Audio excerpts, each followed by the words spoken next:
Earth is Ghetto.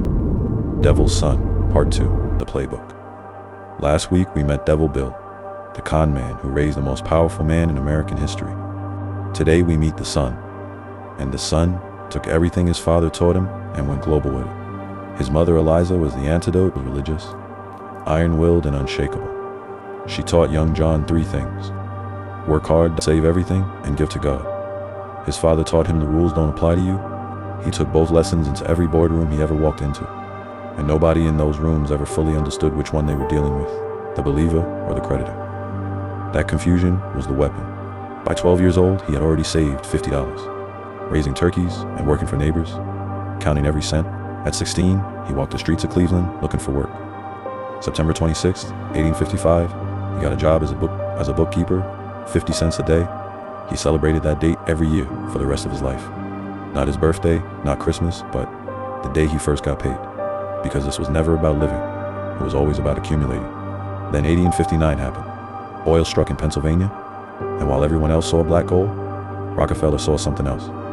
He saw the system that would need to exist around the oil, the refining, the shipping, the distribution, the control, not the product, the infrastructure. By 1863, first refinery.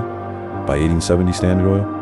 And then he showed the world that what he actually was. Here's the playbook. And I need you to remember this, because he ran this same play on your doctor, your food, and your child's education. Same moves, different board. Move number 1, secret deals. The South Improvement Company, a private agreement between Rockefeller and the railroads. The railroads raised their rates for every competitor, then secretly paid Rockefeller back. But it gets worse. The railroads handed Standard Oil the private shipping information of every single competitor. Destinations, prices, delivery dates, and more.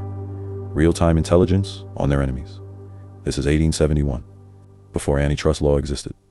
Before anyone knew you needed to be protected from a man like this. Just to be clear, the railroads didn't just charge Rockefeller less than his competitors. They charged his competitors full price, and then sent Rockefeller a cut of what his competitors paid. Every barrel his enemies shipped put money in his pocket.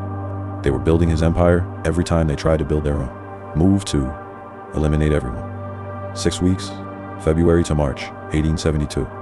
22 companies, bought or destroyed, not in a year, not in a month, 6 weeks. Historian Ron Chernow called it the first great step on John D's march to industrial supremacy.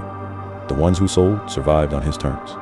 The ones who didn't, he cut off their shipping, undercut their prices, and watched them bleed out. This is not capitalism.